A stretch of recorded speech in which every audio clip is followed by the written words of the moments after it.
ya. Oke, halo semuanya.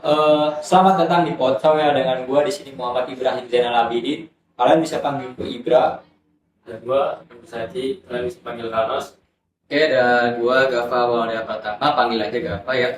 Oke, dan yang terakhir adalah gua sendiri adalah Justin Yusuf, boleh kalian panggil Justin.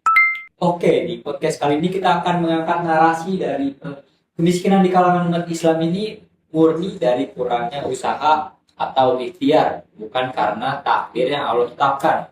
Oke, itu juga sering dengar ya narasi-narasi kemiskinan ini. Kalau misalnya kemiskinan itu merupakan ujian dari Allah ya. Nah, kalau misalnya kita bedah nih dari sudut pandang tanpa agama, di sini tuh kayak bisa menciptakan mentalitas-mentalitas pasrah dari seseorang ya. Dimana gue di sini percaya sama narasi tersebut karena di sini tuh kemiskinan itu murni benar-benar dari kurangnya usaha ya. Di sini logikanya kalau misalnya lu pengen gapai impian lu, atau lu pengen mencapai sesuatu, gak mungkin dong lu cuma duduk diem ya kan.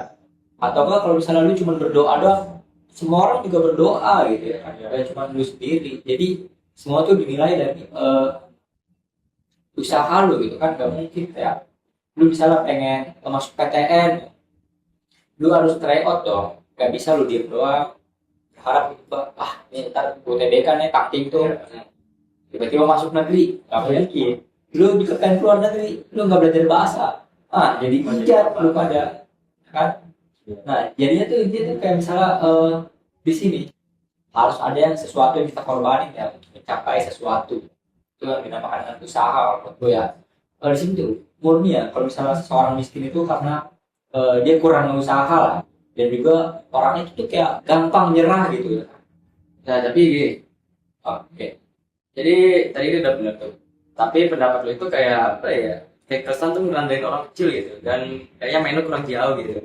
Tapi kalau gini, tapi kalau bilang miskin itu murni karena emang malas atau kurang usaha, kayaknya coba deh lo sekali main gitu kan, liatin di bangunan gitu, aktivitas deh.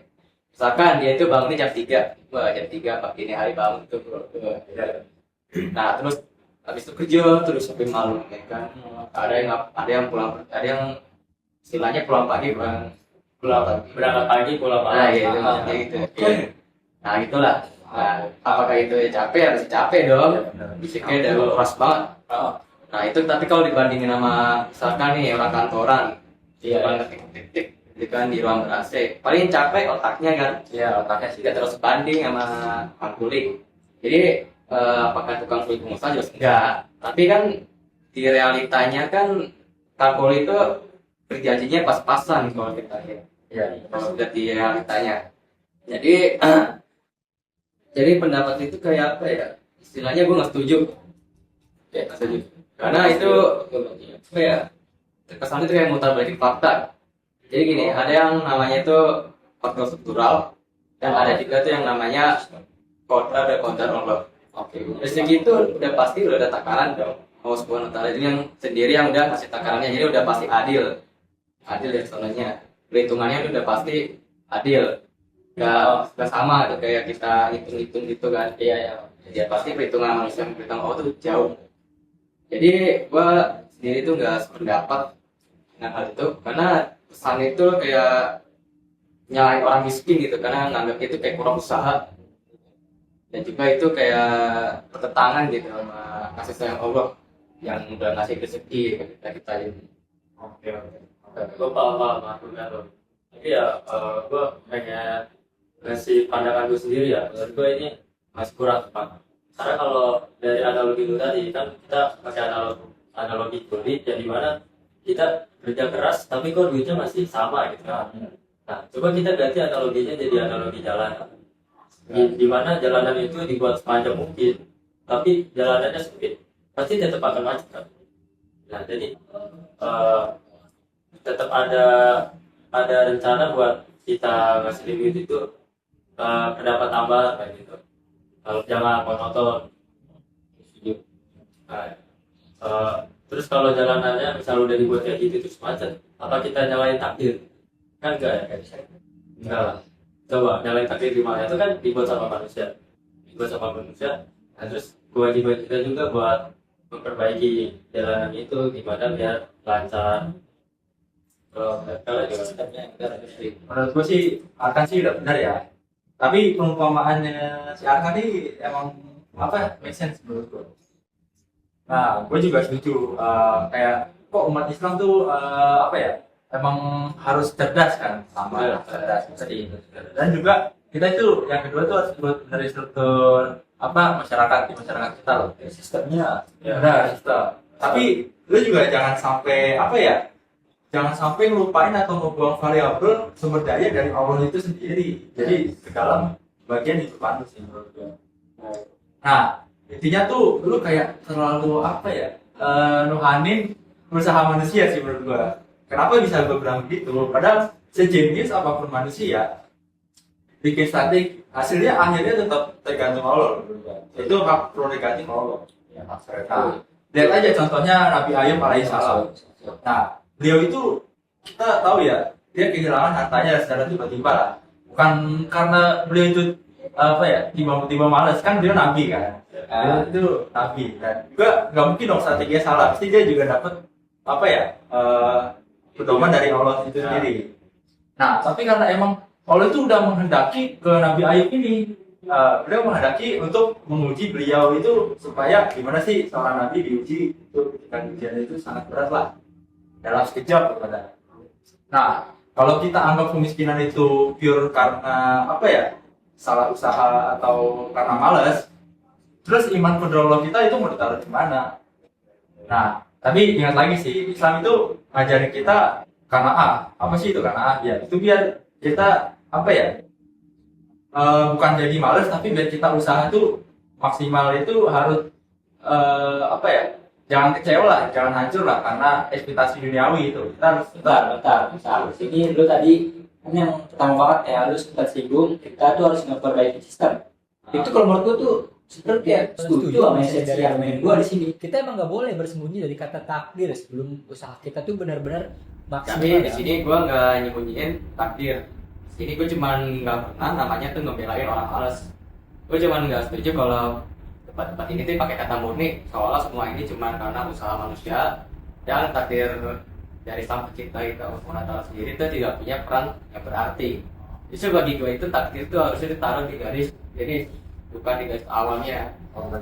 Ya, kita baru bisa bicara takdirnya itu kalau udah berjuang habis-habisan, udah paling hard. oh ya.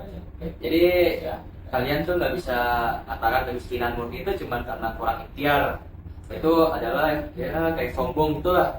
Tapi gue juga menolak sih jika umat-umat Islam ini memakai dalih rezeki buat menormalisasikan kemalasannya. Gue juga setuju ya.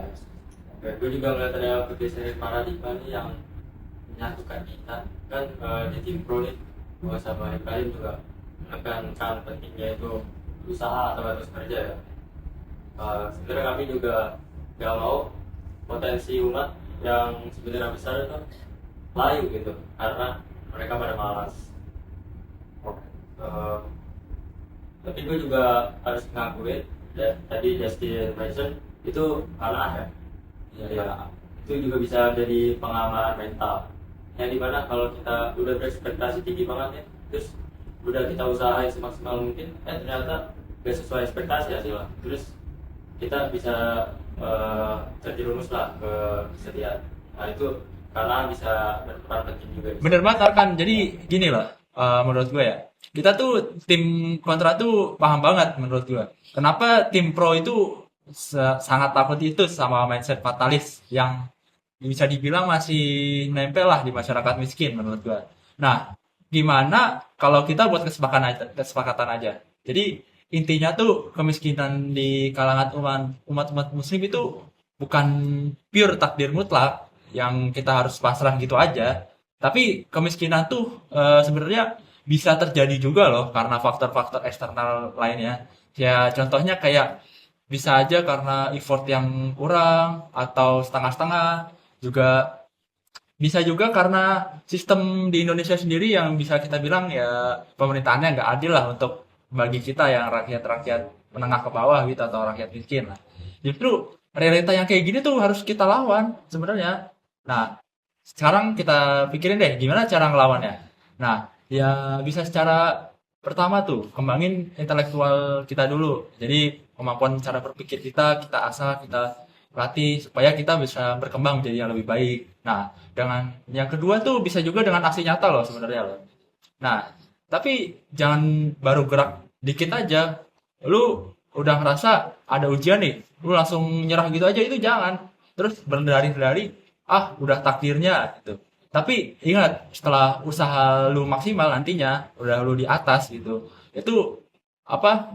Balik lagi, lu harus serahin diri lu kepada Allah supaya Allah melancarkan usaha lu dengan maksimal dan menghasilkan hasil yang maksimal juga. Nah, rezeki itu baru namanya tawakal yang bener sih menurut gua. Nah, bukan malah malas-malasan ngarep keajaiban, ujuk-ujuk tiba-tiba datang nih duit segepok buat lu gitu kan, nggak mungkin ya. Tapi betul. juga bukan berarti 100% pure usaha kita juga. Jadi itu juga ada campur tangannya Allah juga kalaupun kita nantinya mendapatkan hasil yang kita. Oke, gue benar-benar sepakat sama benar-benar Justin ya, dimana ikhtiar itu merupakan kewajiban kita sebagai hamba Allah yang berakal ya, dan juga rezeki itu merupakan hak mutlak dari Allah sendiri sebagai sakit kita dari kita ya. Nah, gue juga setuju tuh pendapat Ibra. Jadi dengan cara pandang seperti itu kita bisa aja ngeberantas sifat malas, tapi nggak merusak iman kita kepada Allah. Jadi intinya itu apa ya, bekerja keraslah, soal Allah semua urusan dunia itu ada di tangan kita. Tapi kita itu tetap berdoa lah dan pasrah. Soal kita tuh tahu bahwa Allah menentu segalanya. Oke, gua juga setuju banget sih dari yang kita bahas mengenai topik rezeki ini ya. Yang dimana kita itu berhasil membuktikan sunatullah atau sebab akibat dan qadarullah, yaitu ketetapan Allah, itu seperti dua sayap burung yang sama. Dimana kalau satu sayap burungnya itu patah ya burung itu nggak bisa terbang. Jadi dua unsur ini itu tetap saling berhubungan. Oke, di sini gue setuju sama pendapat Arkan yang dimana mengakhiri podcast kita pada hari ini ya. Oke, sebelum itu gue mau minta maaf sama kalian semua ya. Maaf dulu ya. Aman.